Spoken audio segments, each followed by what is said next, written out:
Oke, assalamualaikum warahmatullahi wabarakatuh. Selamat sore rekan-rekan. Hari ini tanggal 26 Mei pukul jam 4 sore kita akan mereview saham yang dimintai para subscriber kami untuk kita bahas secara lebih lengkap lagi. Nah, topik kita kali ini tuh kita akan membahas mengenai dari tema ini ya Bapak Ibu semuanya ya. Nah, lihat dulu. Nah, ini topik kita hari ini ya. Saham BBRI rontok ya dalam 3 bulan terakhir. Nah, tenang saja Bapak Ibu, biarkan bandar ini bekerja dulu. Nah, kapan waktunya terbang Pak Firman ya? Seperti itu. Kita akan ungkap ya untuk kalian siapa bandarnya yang buang barang ya selama 3 bulan itu, dan juga siapa yang mungut balik. Istilahnya diakumulasi itu siapa yang mengakumulasi? Ini ada kepentingan apa? Dan kenapa kok statement ini terjadi di BBRI? Nah, kapan terbangnya? Ya, kita akan ungkap secara detail untuk kalian. Jadi untuk kalian jangan di-skip ya video kali ini agar kalian itu tidak gagal paham. Dan topik kita kali ini tuh kita dapatkan sumber informasinya dari sini Bapak Ibu. Ya, di sini. Nah, ini ada korelasinya nanti terkait kapan terbangnya saham BBRI. Kita dapatkan dari emittennews.com. Ini masih baru ya, bahwa Go Global BBRI berangkat 8 UMKM ikuti pameran di Singapura. Wah, ini datanya ya. Nanti saya akan olah untuk kalian. Apa Pak? Ini apa hubungannya? Oke, kita langsung cek langsung saja siapa yang membuat saham BBRI ini tuh rontok ya. Dan ini kalau kalian bisa lihat ya dari apa ini? Dari bulan Maret ya, Maret tanggal 26 sampai ini saham BBRI itu rontok ya dari harga 6.200-an rontok menjadi 4.700-an. Dan kalian pasti yang ketika saham BBRI itu rontok sampai ke harga situ, kalian pasti yang nggak punya strateginya floating loss 25% Kak. Ya 25%-an ya, seperti itu. Nah, yang patut disayangkan itu kalau kita itu masuknya itu porsinya gede Pak Firman, di atas ratusan juta ya sampai beberapa miliar ya seperti itu. Nah, pelakunya itu ini Bapak Ibu. Ya, ini saya akan ungkapkan. Siapa yang membuang barang seperti itu? Ya, kita cek 3 bulan ya dari bulan Maret. Oke, ini pelakunya Bapak Ibu.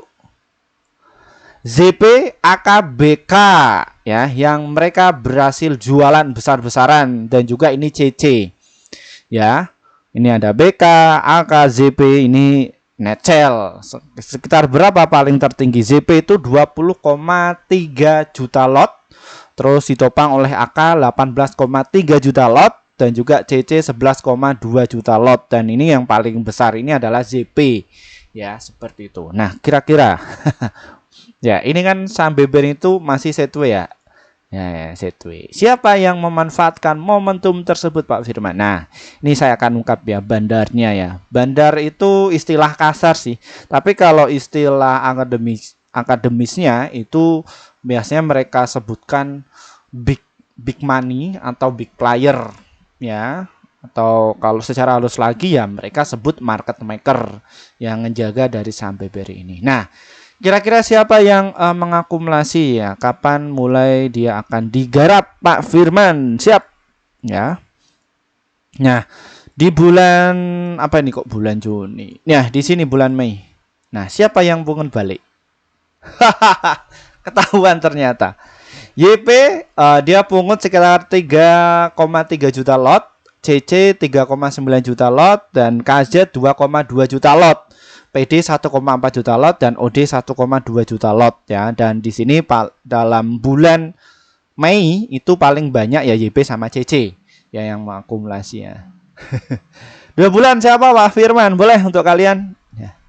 Nah, di sini sekarang yang berpindah tangan itu adalah CC dan juga YP ya. Ini yang mengakumulasi cukup banyak. Cuman CC ya dia buang barang sedikit ya, kan sudah untung ya, dia buang sekitar 8 juta, masih sisa ini ya. Dan kalau 3 bulan ya, ketika mereka keluar, ini siapa penunggu selanjutnya?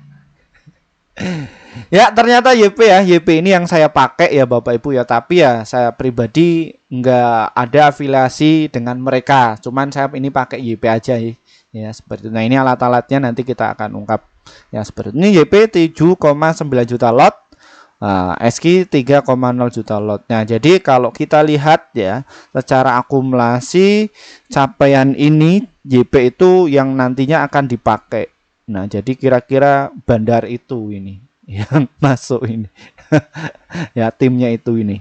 Siapa Pak Firman? Saya nggak berani sebutkan di sini. Agak berbahaya, di kelas boleh.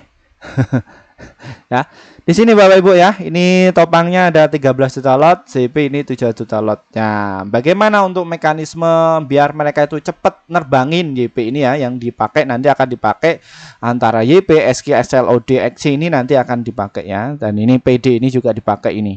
Ini pure bukan retail ya Bapak Ibu ya. Nah, retail hanya seberapa persen aja. Nah, seperti itu. Nah, kita bisa lihat formasi market makernya ya. Formasi market makernya bagaimana? Nah, di sini untuk BBRI kemarin itu ya dinaikkan lagi. Ya dinaikkan ya sekitar 0,8% dan jumlah aset ya, kok aset, uang yang mereka akumulasi itu senilai 1,0 triliun ya. Jadi satu hari saja itu cuma naik 0,8 triliun, 0,8%, ini membutuhkan modal sekitar 1T. Ya, di sini dinaikkan, habis itu dibantai lagi ya. Jadi seperti itu Bapak Ibu ya. Dinaikkan biar dikejar kira-kira ada yang ngebit enggak. Habis itu nanti disiram lagi ya. Jadi inilah formasi mereka kalau misalkan pengen masuk. Loh, secara detailnya seperti apa Pak Firman? Saya nggak ngerti. Bapak Ibu silakan bisa masuk di kelas kami. Nanti di akhir sesi kita akan jelaskan untuk cara masuknya. Tapi kalau kalian pengen tahu ya, di bawah ini ya, nomor tertera ini saya sudah sampaikan. Nah, mengenai formasi seperti itu di kelas saya bahas selama 2 jam lebih. Ya, di situ juga ada diskusi juga ya. Dan juga alhamdulillah berhasil dipraktekkan sama alumni kami dan alhamdulillah bisa cuan. Ya, jadi mereka ketika beli itu ya bukan dari dapat influencer, ya dapat berita, enggak, tapi ya benar-benar ngolah data. Ini loh alat-alatnya yang dipakai, nanti formasinya seperti ini. Oke, kembali lagi ke ini Bapak Ibu ya. Di sini Bapak Ibu bisa dilihat ya angka kepala 4 ini ya, apa sih Pak Firman? 4.670 dan juga 4.660 ini ya. 40.000 lot, 40.000 lot. Nah, ini kalau alumni kami sudah ngerti bahasa 44 ini ya. Apa itu Pak Firman? Itu kode Da Vinci ya. Nah, di sini juga 4690 ya, keluar juga. Oke, 33 juga masuk. Nah, di sini untuk ganjelannya di 160. Formasi ke depannya, wah ini mantap ya. 4740, 4750 dan juga 4760 ini juga diganjel. Oke, nggak boleh masuk dulu. Intinya YP itu pengen akumulasi dulu barangnya. Ya, apakah nantinya ini tuh gantian Pak Firman? Bisa jadi. Nah, kok bisa jadi? Enggak. Dalam apa ya? Kalau orang-orang yang memanipulasi harga saham itu biasanya pakai beberapa akun sekuritas dan mereka itu punya tim ya. Jadi yang istilah Jawanya itu digojlok ya, atau apa ya, untuk memancingkan psikologis kalian.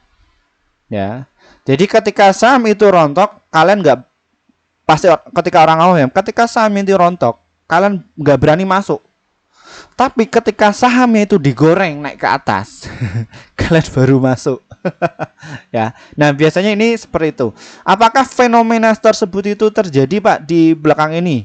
Bukan sekarang saja, sejak zaman dulu ya, riset penelitian juga demikian. Ya, apalagi kalau perkembangan yang sekarang ini ya, ini juga dimanfaatkan sama orang-orang yang punya kepentingan jahat ya. Di situ untuk saat ini kan banyak ya, bulan Mei ini banyak ekonomi yang runtuh dan bisnis itu masih sepi dan lain sebagainya, itu dimanfaatkan sama oknum-oknum yang tidak bertanggung jawab Ya, biasanya akan mengasih ini ya. Ini mungkin kalian pasti akan mengalami nih. Biasanya ya, dia itu akan memberikan sebuah project ya. Mungkin scroll HP, kalian dapatkan uang ya, ternyata dikasih ya, dikasih 30.000 ya. Ini mohon maaf kalau yang di orang-orang yang di kelas menengah ke bawah, mereka akan terpancing hal itu. Nah, biasanya ketika nyekrol lagi 1 sampai 3 kali enggak, mereka butuh modal itu 10 kali. Ya, 30 juta. Nanti di situ ada keterangan dan lain sebagainya. Wah, ini real kok. Ya, oh ini real kok. Saya ditransfer terus nih 30 juta. 30.000.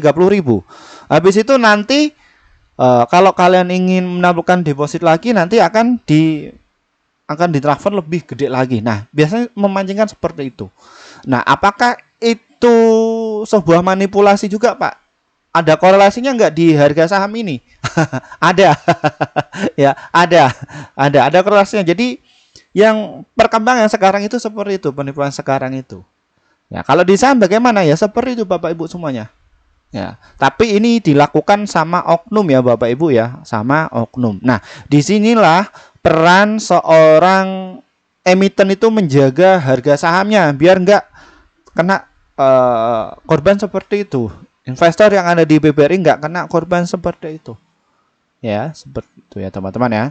Karena apa? Karena untuk di harga ini itu bisa di manajemen. Manajemen dalam artian bagaimana? Bisa di ini ya. Diatur untuk menaikkan harga barang atau menurunkan barang, itu mereka itu bisa mengatur semua. Nah, inilah peran dari underwriter. Ya, seperti itulah penjelasannya jelibet ya Pak Herman. Ya, memang betul. Biar kalian itu mudeng ya, seperti itu. Oke, next. Nah, kira-kira bagaimana Pak Firman untuk ke depan mengenai dari saham BBR ini? Nah, ini biarkan untuk YP dan kawan-kawannya atau timnya itu mengakumulasi dulu ya. Dan di sini kalau kita lihat siapa yang buang barang ya. Ini kita bisa cek. Nah, ini pelakunya dia pakai akun sekuritas asing ya Bapak Ibu ya. Di sini yang buang barang itu adalah asing. Apakah ini real asing? Ya, aku ketawa-ketawa Pak Firman. Ya, untuk studi kasus yang sekarang ini, kadang yang namanya orang kapitalis itu berbagai macam cara ya untuk mendapatkan profit setinggi-tingginya. Biasanya mereka ya juga pakai akun asing juga ya untuk mempraktekkan hal ini. Gunanya untuk apa? Untuk mengelabui BI ya, seperti itu. Nah, ini. Ya. Ini ya, jadi yang mengguyur itu siapa? Ya asing. Ini kalau secara data ya asing. Ya. Jadi kalau orang-orang awam itu ya, oh ini asing jualan banyak banget ya gitu. Orang-orang biasanya kayak gitu. Tapi kalau orang-orang yang sudah lama di market, ya mereka oh ini wajar kok mereka jualan. Notabene mereka akan akumulasi lagi. Gunanya untuk apa Pak? Kalau mereka itu jualan ya nanti retailnya ini akan kembali masuk kembali. Ya seperti itu. Ketika dinaikkan itu sudah nggak mau beli lagi ya sudah diturunkan lagi. Nah penting nggak Pak seperti itu ya memang harus penting ya untuk menjaga likuiditas. Ya inilah saham-saham yang bagus. Terus berapa Pak yang merekomendasikan untuk beli? Wah gede ya 60 sekuritas ini untuk menyarankan beli ya. Bapak Ibu disclaimer Bapak Ibu ya saya nggak menyarankan kita membacakan datanya aja. Dan nanti untuk menjual atau beli ya keputusan Bapak Ibu. Nanti untuk strateginya ya di akhir sesi. Dan juga kelasnya. Seperti ini. Ada 60 yang menyarankan untuk beli. Dan hold ada 19 yang menyarankan jual itu ada 3. Dan untuk potensinya itu mencapai 36%. Targetnya rata-rata mereka di 6.445. Ini wajar sih kalau saya. Tapi kalau saya sendiri ya untuk target jangka panjang ya 10.000 sih kalau saya. Ya, dan ini paling tertinggi ya andalan Arta ini untuk menyarankan untuk buy. Tapi ini untuk investasi ya. Seifert Baristoko ini juga 14.000. Ini untuk jangka panjang ini. Biasanya orang-orang yang sibuk nggak bisa kelola market.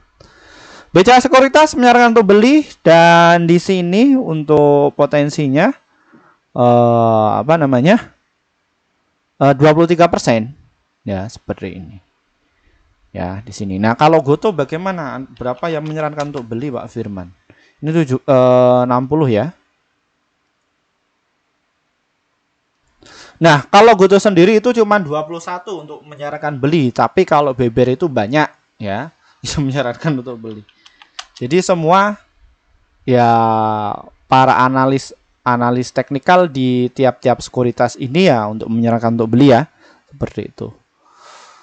Nah, terkait dari sisi finansial nggak usah ditanyakan. Kalian pasti tahu kok. Ya, di sini untuk saham BBR sendiri itu meningkat ya mengenai dari net income-nya yang tadinya itu 6,8 triliun, kini naik menjadi 15,8 triliun ya, teman-teman ya.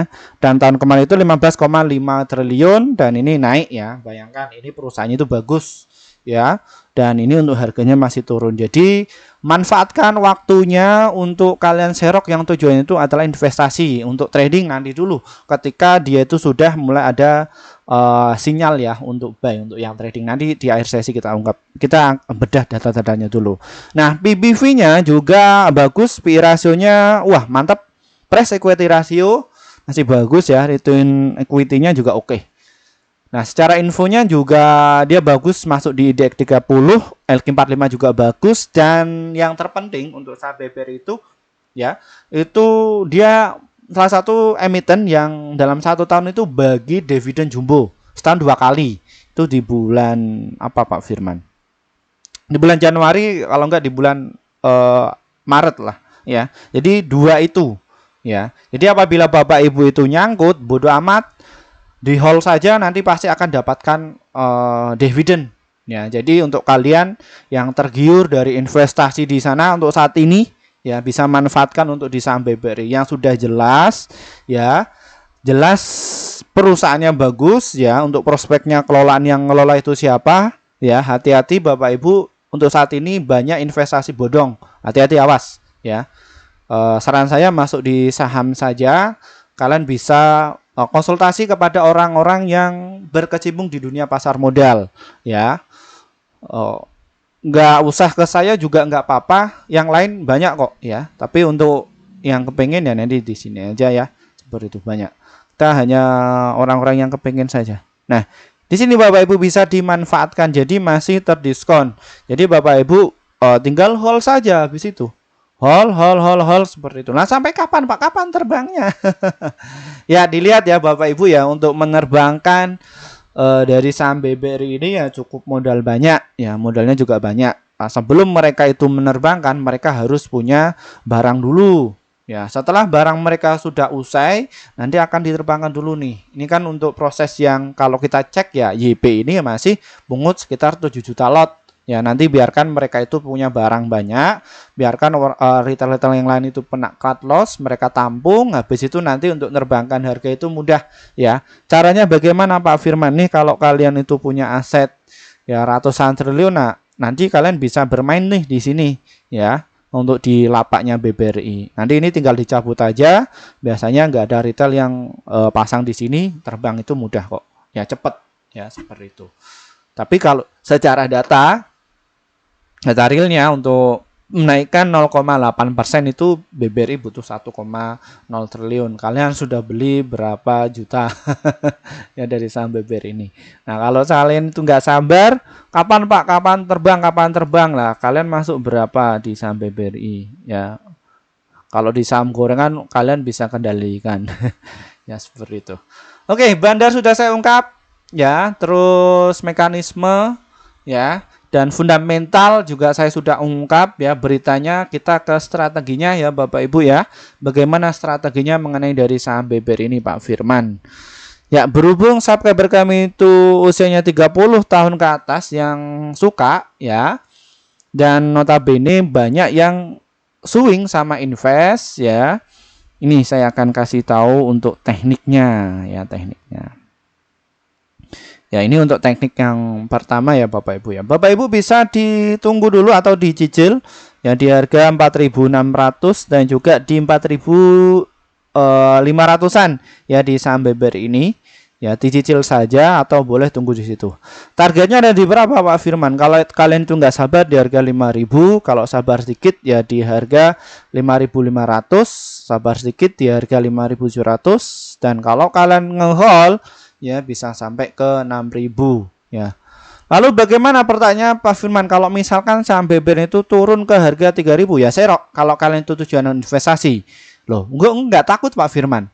Ya nggak takut lah, kenapa? Produknya sudah kalian ketahui, dia laporan keuangannya bagus, ya tadi saya sudah ungkapkan, dan dia bagi dividen. Ya Bapak Ibu nggak perlu khawatir dalam hal ini harus cari ya ada 900 emiten, nggak usah cari yang ribet-ribet, cukup dia bagi dividen. Kalau perusahaannya dia bagi dividen, pasti dia itu untung, ya fundamental untung. Sudah titik itu aja, cukup mudah kok kalau untuk investasi itu. Ya, hati-hati Bapak Ibu kena investasi bodong ya. Hati-hati sekarang targetnya banyak ya. Seperti itu. Nah, nanti kalau turun lagi di harga 2.000, wah ini ngaco kalau 2.000 di diskon. Ngaco. Nah, ini kemarin ini ya juga sudah masuk sekitar 62 juta lot nih. Ya, ketika saham BBR ini rontok, ya secara wajar lah di harga 4.200 sampai di harga 4.400-an lah diskonnya. Kalau di situ ya nggak boleh tuh sama sama ini ya, sama BK ya. Jadi yang punya lapak ya nanti ketika ini sudah usai ya nanti akan digoreng kembali. Ya biasa masih transisi politik ya seperti itu. Jadi mereka TP dulu, habis itu nanti setelah sudah usai maka akan dinaikkan kembali ya seperti itu. Nah makanya di kelas kami itu mereka selalu tak wanti-wanti apa itu Pak, tak peringatkan untuk diversifikasi ya titik. Ya, gunanya untuk apa? Yang untuk investasi itu untuk memungut saham-saham yang seperti ini, ya, seperti itu. Nanti kalau apabila untuk yang trading nanti ya di saham-saham gorengan, ya, tinggal nanti sesuaikan passion Bapak Ibu. Passion itu apa Pak Firman? Jadi tiap investor itu beda-beda Bapak Ibu. Ada yang kesibukannya itu ada, ada yang nggak sibuk, ya, seperti itu. Nanti sesuaikan passion Bapak Ibu, cocok yang mana? Ya seperti itu. Habis itu ya nanti Bapak Ibu bisa mengaplikasikan tekniknya, itu ada berbagai macam teknik di kelas kami itu ya juga mereka saya ajarkan ya seperti itu ya Bapak Ibu ya. Oke, itu untuk yang swing sama invest. Apakah saya itu untuk nyicil atau untuk tunggu dulu Pak Firman? Ini ada kelebihan dan juga kekurangannya. Kalau kalian itu nunggu, belum tentu kalian dapat barang. Tapi kalau kalian nyicil, pasti akan dapat barang dimanapun. Karena untuk support itu kita nggak tahu mana supportnya yang secara pasti.